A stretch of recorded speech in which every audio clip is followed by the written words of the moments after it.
Hello and good afternoon. How are you, Tara? Wonderful, wonderful. Looking forward to this conversation with you. Oh, yes, me too. And finally, we meet each other virtually. Because, I yes, know. yeah, Yes. we have known. And and shortly I will tell a little bit more how we get to know each other and why are you here and I invited you. And let me first say, well, welcome everybody. And today is one more session of our Grandma's March.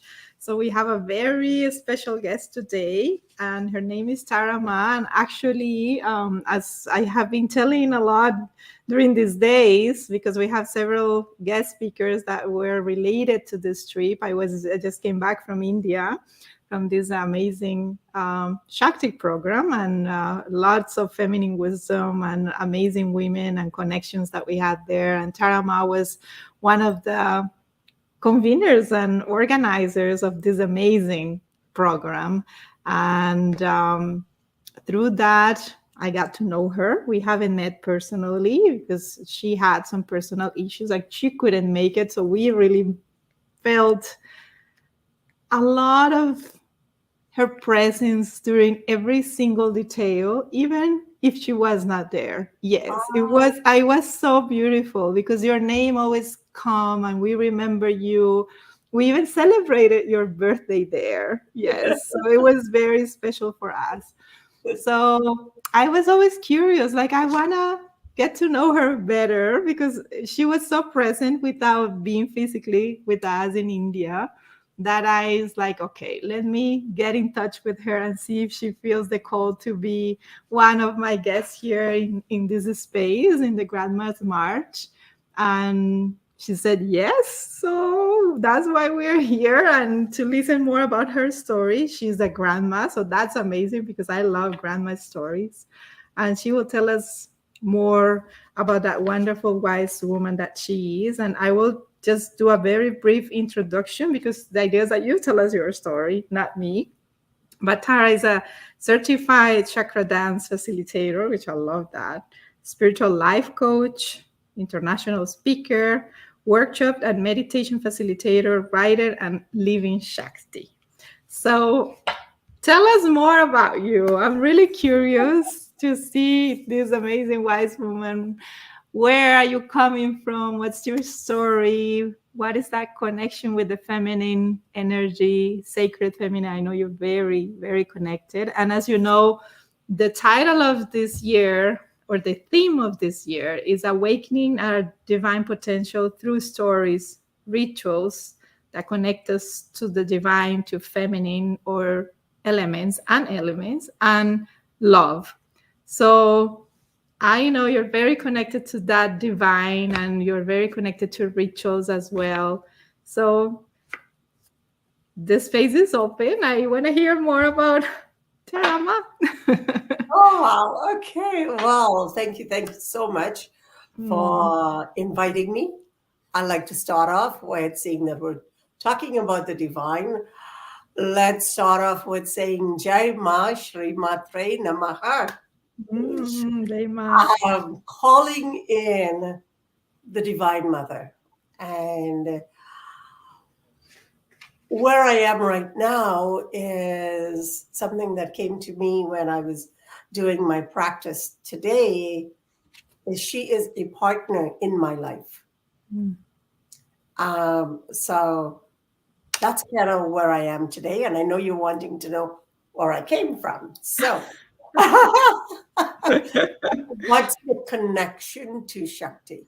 Yes. I was actually born in Trinidad, which is in Okay. the West Indies, of East Indian Hindu ancestry. Oh, wow. I'm Okay. 4 generations removed from India. So I don't know, I don't have family from myself in India to say that I have Wow. family. And a lot of people would ask, well, how come, you go to India all the time instead of going to Trinidad all the time? Right. Yeah. I would have thought that you were from India as well. It's like, Exactly. wow. Okay. Exactly. A lot of people, not even people in India, are not even aware that I am not from India. I'm not like I don't have immediate family in India. Got it. So that's really interesting. But the interesting thing about it is I was brought up with this love for Mother India, even though we were living in Canada. Wow. I mean, living in Trinidad. In Trinidad. And when I was a young teenager, we moved to Canada. So I didn't have a lot of time with my grandparents. Okay. I do have some memories. Stories, probably. With more my grandfather than my grandmother, which was really interesting. I used to spend time playing with my grandfather, and my grandfather used to read the Ramayana every evening. And the Ramayana is a religious book for Hindus. And we are actually in the middle of Navratri, which is in preparation for the birthday celebration of Ram, which is going to be happening tomorrow. Oh, wow. Okay. So there is that connection that we're doing this now. And I remembered that my grandfather used to read the Ramayana. And, so I used to play on his back, and he actually was reading it to my grandmother. And when I think about the connection, is because my grandparents maintained the customs and the rituals and the religion of Hinduism. I was able to do so here in Canada because of my parents. So it is that continuity of, even though they had left India 4 generations ago, we maintained the rituals, we maintained the values, we maintained the practices and the beliefs. Wow, that is amazing. In Hinduism. So, yeah, that's the reason I say, like a lot of people will say, where are you from? And I'll say, well, I was born in Trinidad. I live in Canada. But my Bharat is my motherland. Mother India is my motherland. You're like a world citizen, I guess.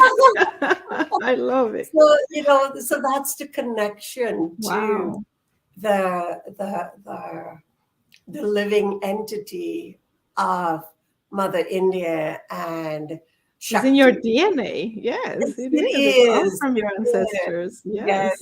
That is so beautiful. And, there are 2 parts to what you're asking of me. One is as a grandmother, that grandmother, unconditional love, and that grandmother that can hold the grandchildren and nurture the grandchildren. We say, the grandmother spoils the grandchild and then sends them off to the parents after, And so I wanted to share about my mother as a grandmother to my son.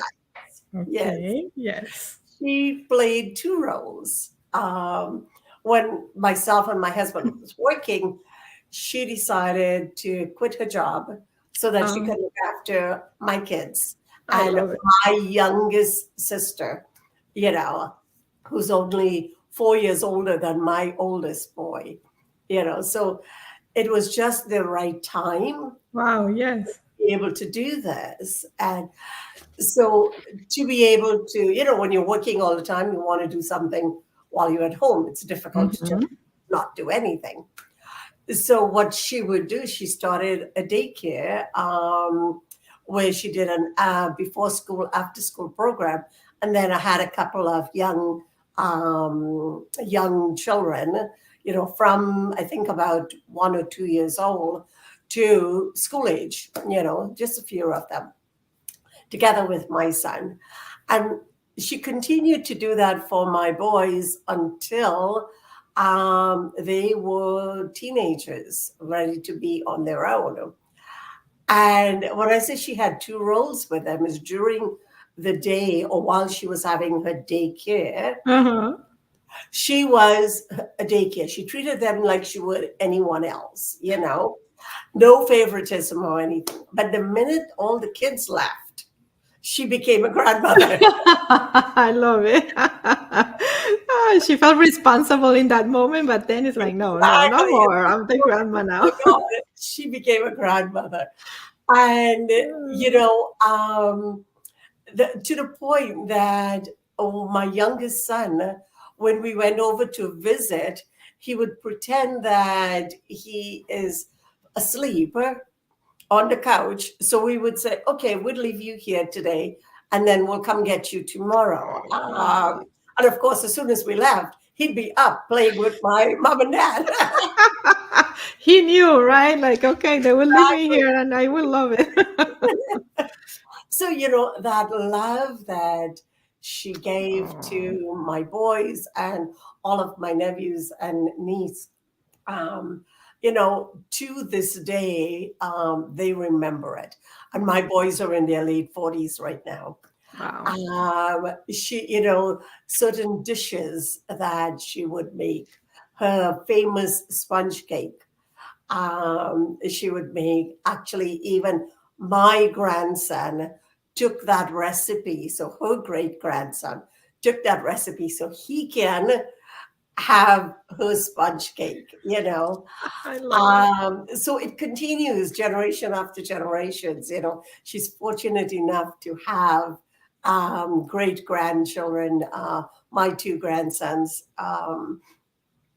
She is fortunate enough to be able to spoil them also. And boy, did she ever, Oh my God. to this day, all they have to do is say, Nani, they call her Nani. Mm-hmm. Nanny, I'm taking you out for lunch. They're old enough to drive and take them out, take her out for lunch. All her grandchildren are, so Nanny, I'm taking you out for lunch. And no matter what she had planned, she's going to cancel those plans. To go So with it's, that. Oh, that is so amazing. and what's so interesting is what we do as grandparents impact our grandchildren. It may not impact our children, but it impacts our grandchildren. And in a sense, I kind of lie. It does impact our children as well. Yeah. What we do, not what we say, but what we do. And sometimes for our children, we don't realize the impact until something important happens, something traumatic happens. Yes. And then we realize that impact that happens. When my grandchildren, I'm not as close to them as I would like because they're living in a different city. They've lived all their lives in a different city, far away enough that we have to take a plane to go. Right. So we'd see them, maybe 2-3 times a year for about a week, And what's interesting is I remember once when my youngest was about 2 years old, we had gone to visit.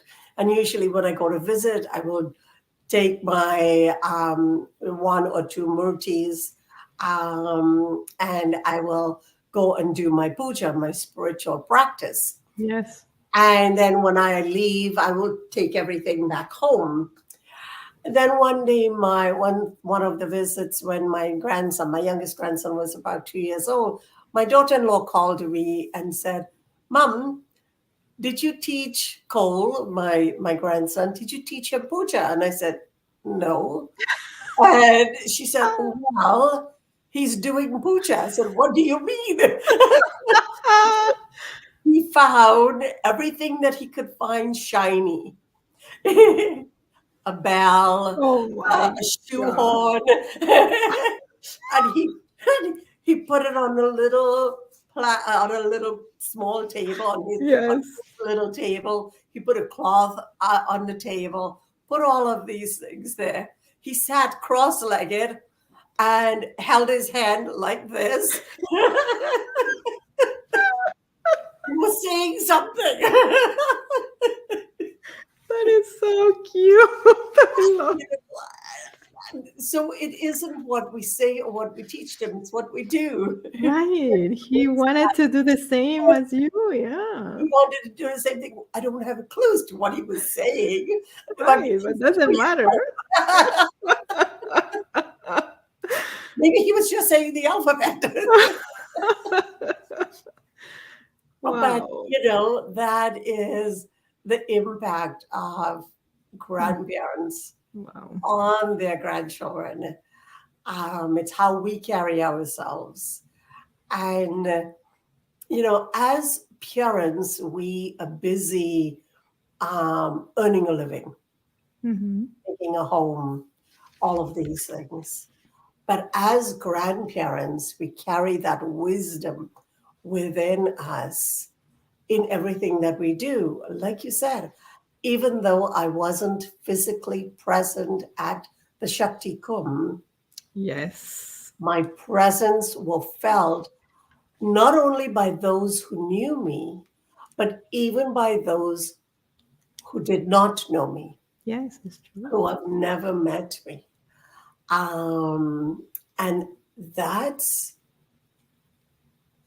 the wisdom and the presence of the elders in our Hmm. society. That is what is so important when we honor our elders. Hmm. We're not honoring the individual, but we're honoring that wisdom, Hmm. that ancestral wisdom Yes, that comes with them. it is true.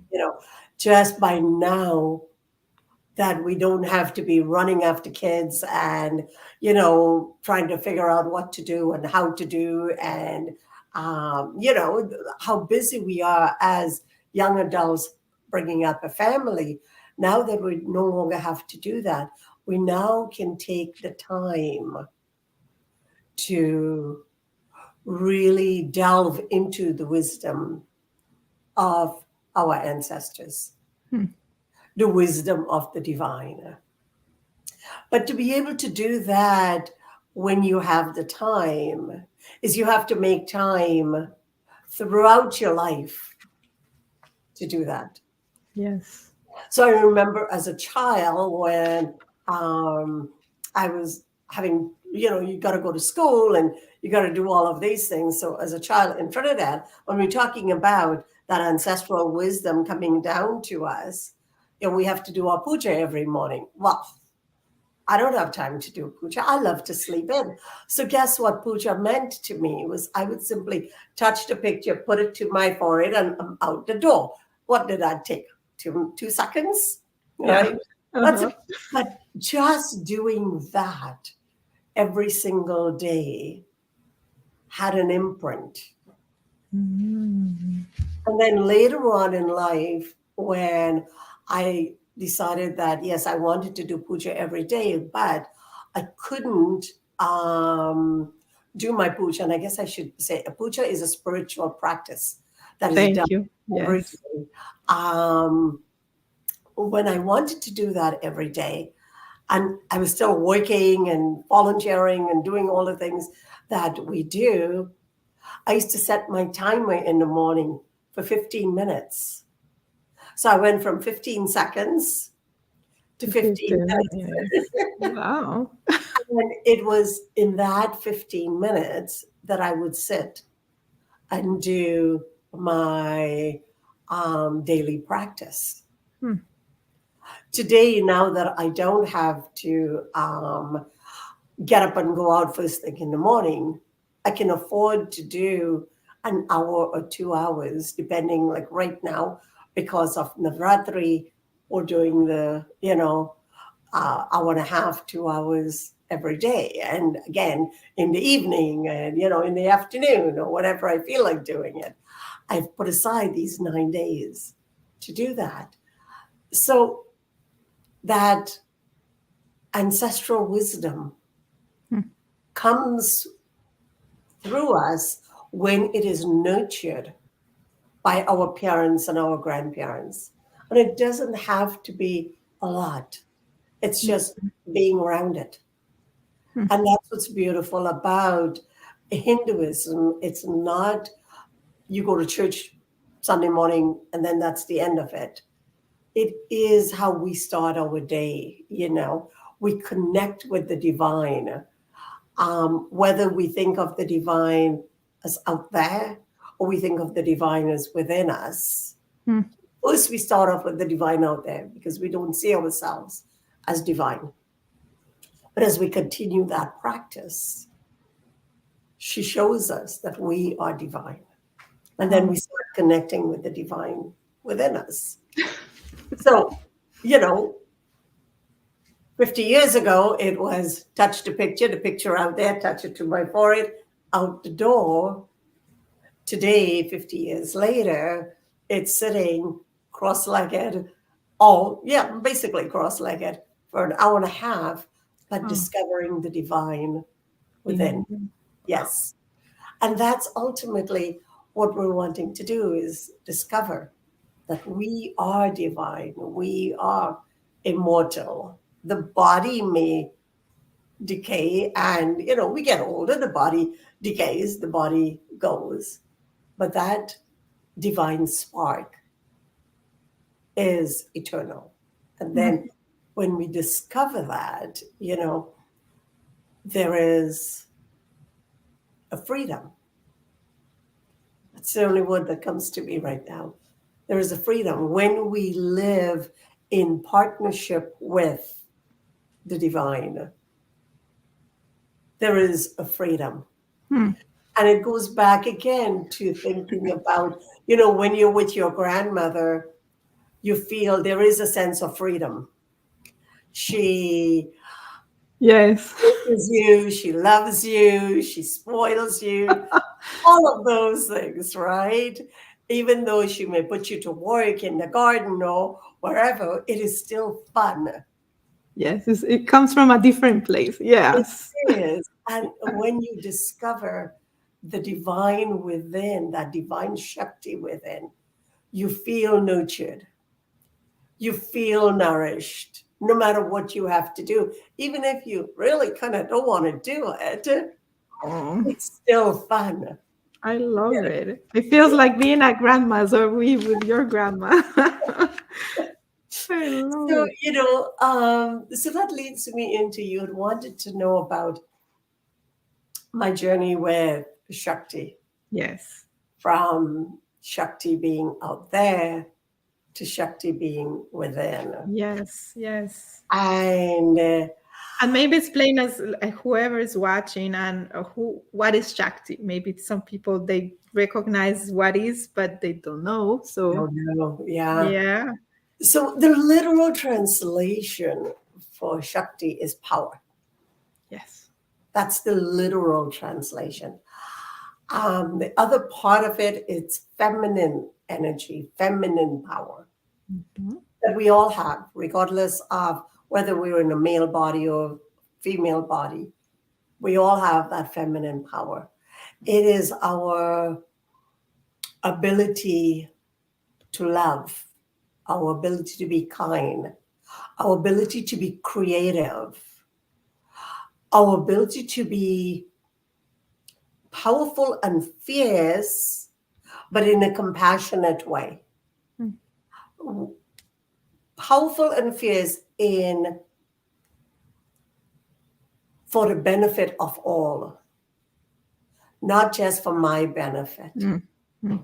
That's the feminine energy. Yes. Always nurturing, always nourishing for the benefit of all, not just the benefit of the other at the expense of myself.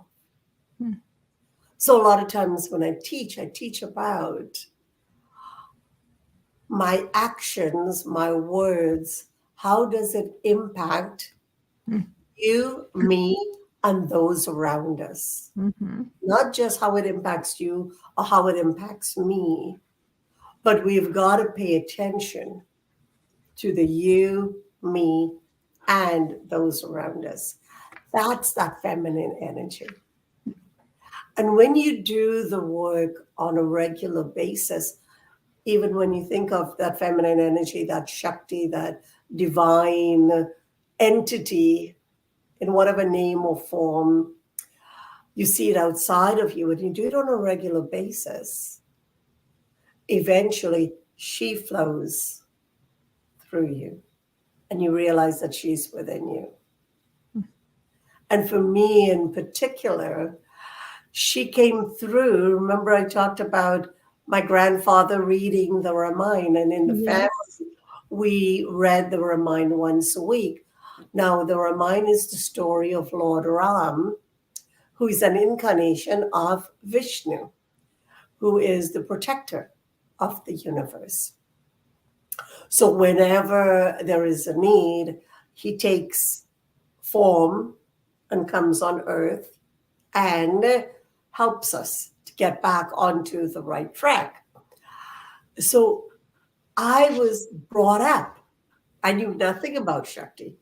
I was brought up in this Ram, Lord Ram, praying to him. And when I wanted a guru, I prayed to him and I asked for a guru. And after a number of years, the guru showed up here in Winnipeg. So it doesn't matter who you are praying to. We think of prayers as you setting an intention, you co-creating your life, and the blessings will come when you are ready. So it's our responsibility to prepare ourselves to receive the blessings. Yeah. And be patient and be tolerant, So when he came, after a number of years, like I could give you the whole story, which will take way too long. But after a number of years, he was doing a yatra, kind of like what you just did, a journey to Mount Kailash, where Lord Shiva sits. So Shiva is the masculine consciousness, the other part of Shakti that balances. And what's interesting is when I was there at the Mount Kailash, I was given the darshan of both Shiva. Darshan is to be able to see. So he appeared to me, and then Shakti appeared to me, which I wasn't expecting, which I didn't even know. And even though I was with a group of individuals, I was the only one that saw. That's the difference. That's that vision that I was given. So when I was ready, even though I wasn't praying to Shakti on a regular basis, when she knew that it was time for her to come into my life, she showed up. Yes. She showed up. What a blessing. Oh my It God. was what a blessing. And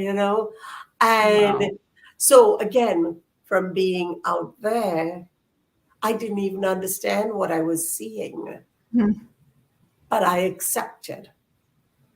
And slowly, other events happened that brought her into me. Right. To the point now that I'm going to go back to Shakti Kum, even though I wasn't there physically, my presence was felt. So when we do this work, when we take the time, whatever time that we have, we take the time to remember.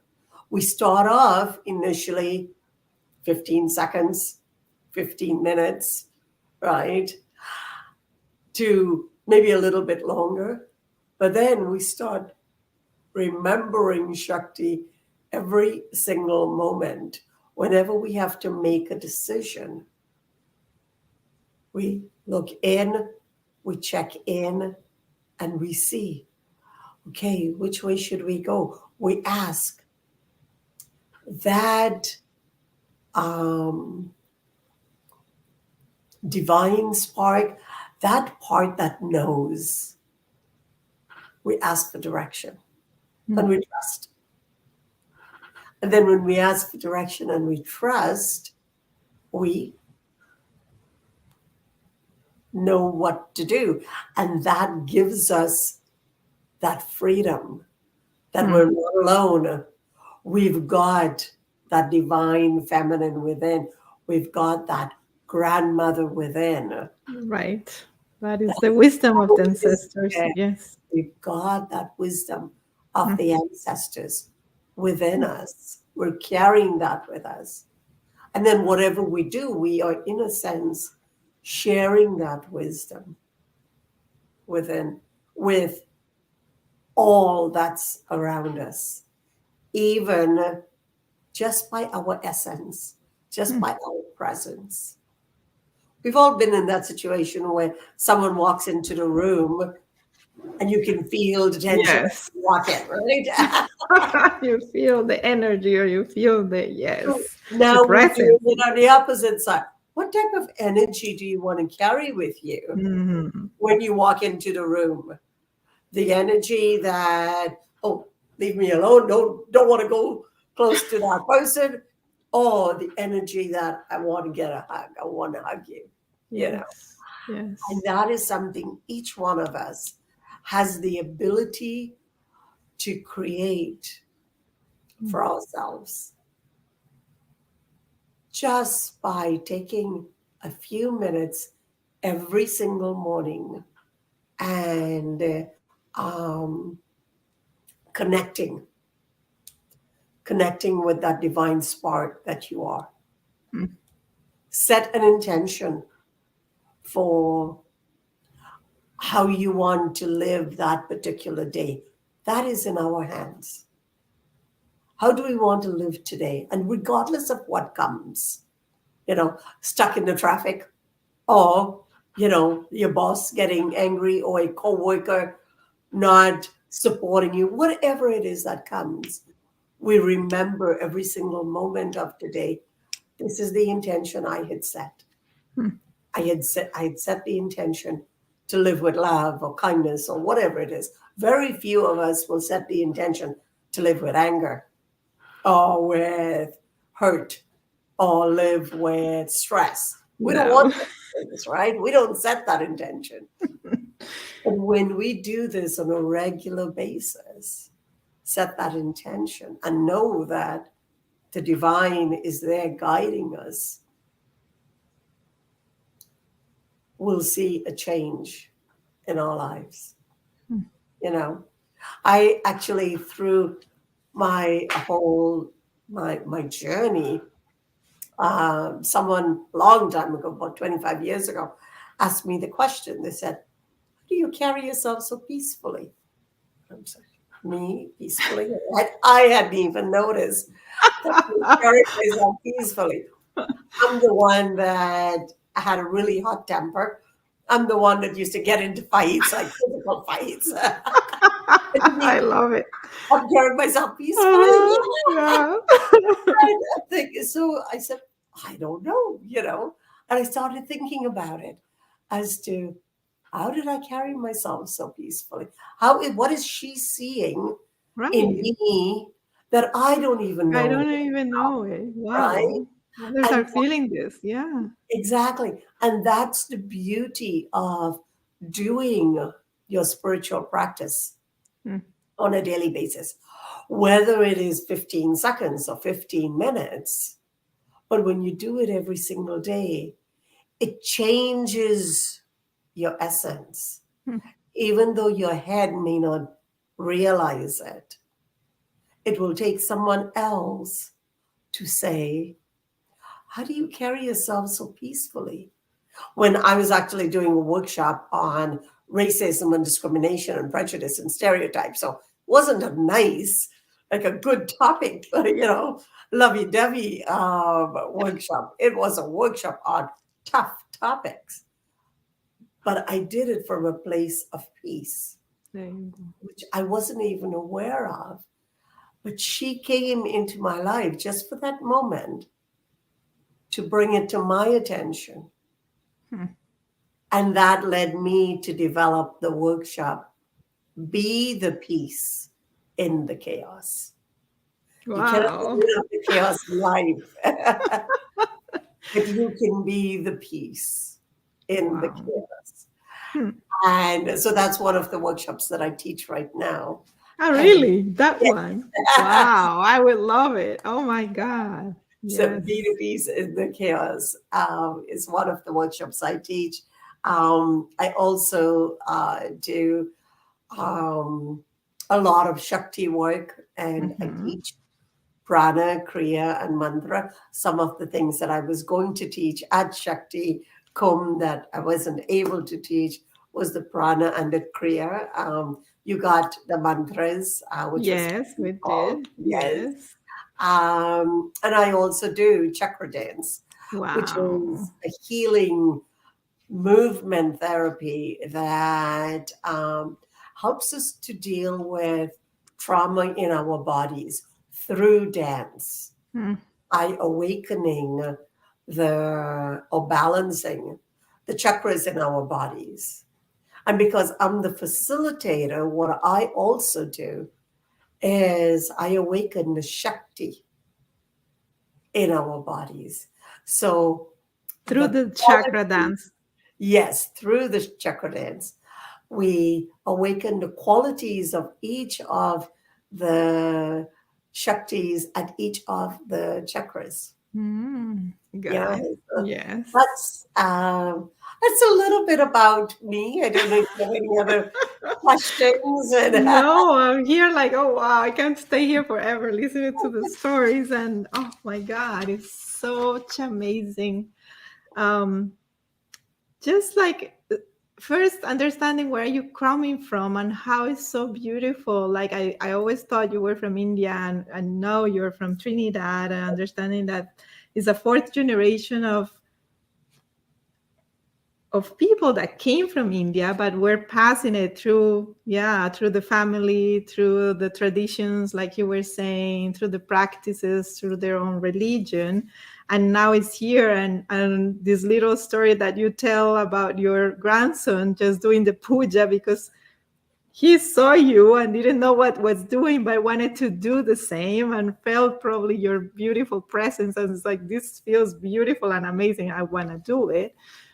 And reminding me how I used to feel with my grandmothers, because definitely is that connection, and they are not here anymore, but is that presence. And I used to live close to them, but not so close. I didn't have to take a plane. I had to take a car, but usually it was the weekend.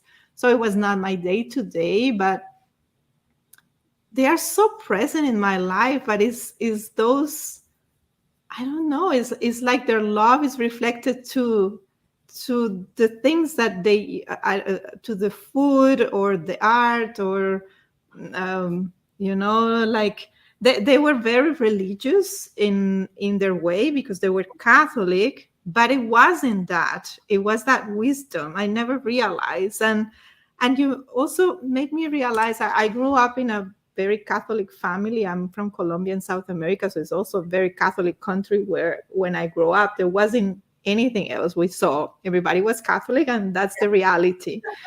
And I was always like, this doesn't make sense to me. I never felt very connected. So I always struggle a lot with that spirituality, because it felt to me very something imposed that, no, I couldn't find that.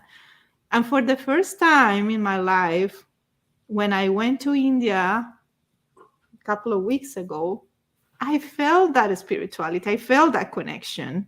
And Mm. it was through the most simple things. And that is how it's so beautiful, because even if, of course, there is a religion and there is the goddess and the goddesses and the mantras and all this, but it's the way that in every single act of even like blessing the food or doing a celebration to the elements, like the arti with the fire and the water, it's just the way just to put your hands like this and connect it to the heart. And I don't know, it's just so simple. It's just, I felt to me, this is it. It doesn't mean following a religion. It doesn't mean, it's just something that is inside of me that is like, um,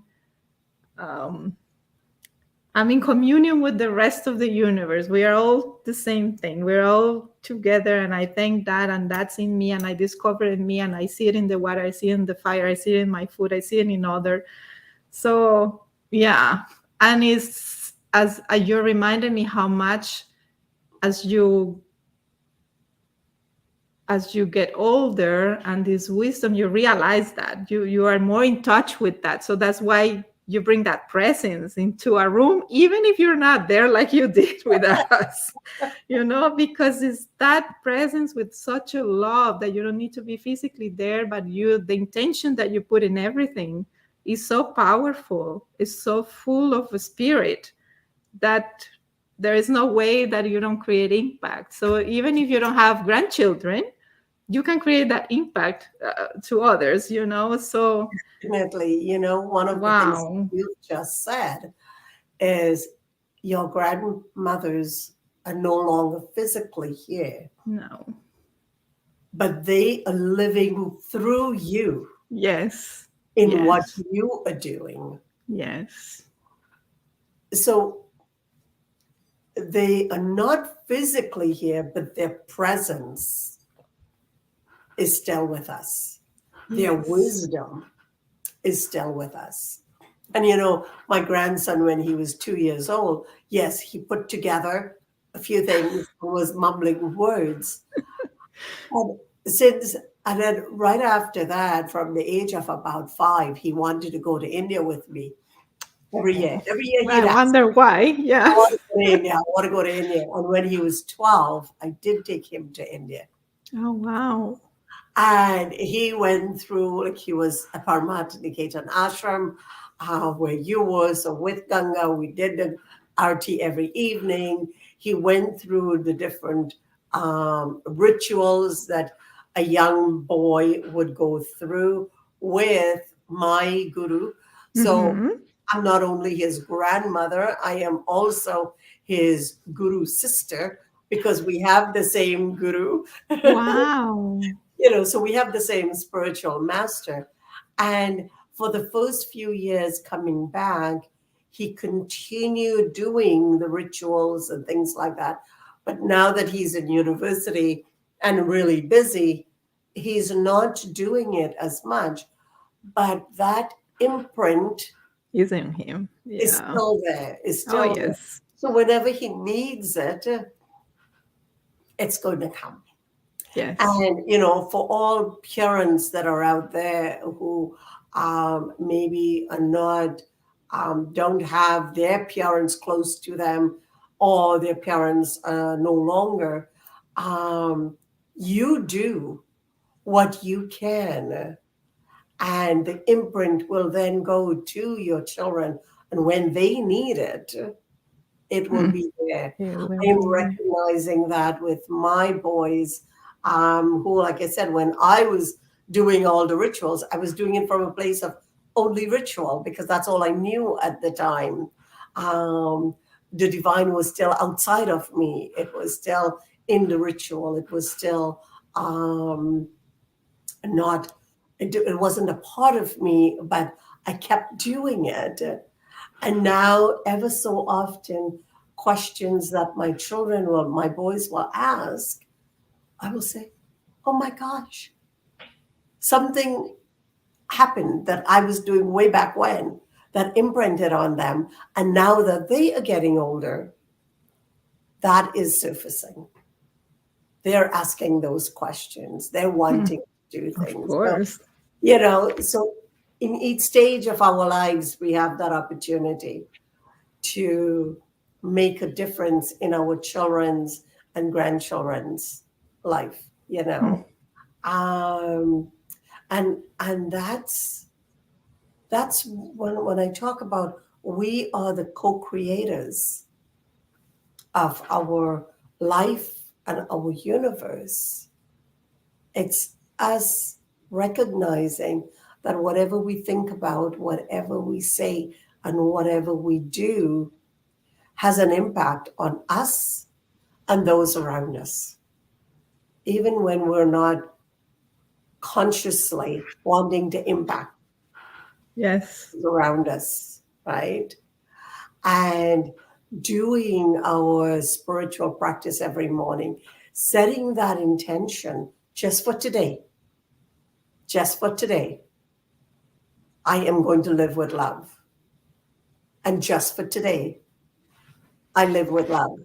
And if I mess up in the evening, at the end of the day, when I go through the day and I realize, oops, I messed up. I yelled at Monica because she was late. I accept that and I ask, what's the lesson? What was it about that situation that caused me to react the way I did? And let go of the question, let go of the incident, and then go back and sit with yourself. If even you don't know it, but just accept that you are divine and the answers will come. And maybe the answers will come 2:00 in the morning, or maybe it will come from something on TV, or maybe it will come from your kid. And you'll realize, that's what that was all about. And there's your learning. So, we are the creators of our universe. And when we see Shakti, or we see the divine in everything, in the trees, in the water, in the fire, in the breeze that comes and kisses our face, we see the divine in all. We also see, it's great to see the divine out there, right? In the trees that you can hug, and in the flowers, and but can we see the divine in the person who is not so good? Yes. That's a tough one. That's a tough one. Yes.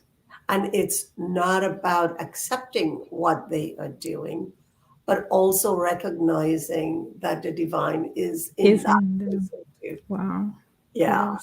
Yes. And separating the action from the true person. Yeah, the being. Yes. And recognizing that it is out of ignorance they are behaving the way that they're behaving. And sending them love. If we think of the love flowing from the mother who's nurturing us and nourishing us and giving it to us, when we send it out there, she keeps pouring it in. So we're able to keep sending it out there, and not being selective in who we send our love to, but simply send our love out there. And if each one of us can send love out there, hopefully the individuals who have not been brought up with love, have not been brought up with kindness, will feel that love and change their ways. That's the hope, that we can send love freely. There is that freedom again. When we live with the divine as a partner, as a grandmother who's always there, nourishing us, loving us, nurturing us, sharing her wisdom with us, we're then able to share that love with others and those who really need it. We're in the habit of sharing love with those that loves us. We don't always share the love with those who don't love us. And those are the ones that really need it. Yeah. Oh my God. Thanks so much, Tarama. You're such an inspiration. Oh, you're more than welcome. It was a joy being here. Oh And my God. sharing. I mean, it's such, this is so delightful to finally meet you virtually. And I would love to meet you personally. I give you a big hug and just like really feel your Well, presence. we can give a big hug, right? Like Right? a big hug. Right here, because I really feel you. I feel your love and your wisdom. And I want to thank you for opening your universe and sharing with us your amazing, beautiful wisdom as a grandmother, as a wise woman. And everything that stays with me is how much the importance of being just connected and make the time to be connected with ourselves, to the divine, to the small practices, and the impact that our words, our actions have in everything around us and everything we do, especially like you said, like that's a grandmother, like what the impact of what we do is even more than what we say. And the love and the intention that we put in everything. So yes, thank you. And here's your website, Tara Manier. So everybody that wants to reach out to Tara Ma, learn from her, learn chakra dance and all the amazing things that you do as a speaker, and they can reach out through there. I imagine, right? They can. Yes, you can Thank reach out. you. Yeah, Okay. definitely. You can reach me through there. Yeah, I am planning an online chakra dance session. Oh, so yes, stay tuned to that. I want to. It was supposed to be in the springtime, but because of incidents that happened in the family, I am postponing that to the fall. Yes. So that's going to be an online program. If anyone is interested in Be the Peace in the Chaos, reach out to me and we can set up some coaching sessions Oh, I love around it. that. I would love it. I do coaching online. So, anyone who is Yes. interested in learning more about how to live with the divine as your partner, or even just how to be able to heal traumas that is Mhm. being held in the body, I can definitely work with them to do that. Mm. Yeah. Wow. Well, I Yes. strongly recommend this beautiful, amazing, wise woman. And yeah, let's all follow that and your work. And I hope this is the first of many connections. And yeah, Yeah. just look. Definitely. Whenever Yeah. you meet me again, definitely you're welcome to reach out. Someone was asking me a couple of days ago, am I retired? And I said, well, you don't really retire from Seva. And when Seva is live, it's what Yeah. I do. And it is what I do, is all about serving humanity. Is Oh, beautiful. Thank yes. you for that.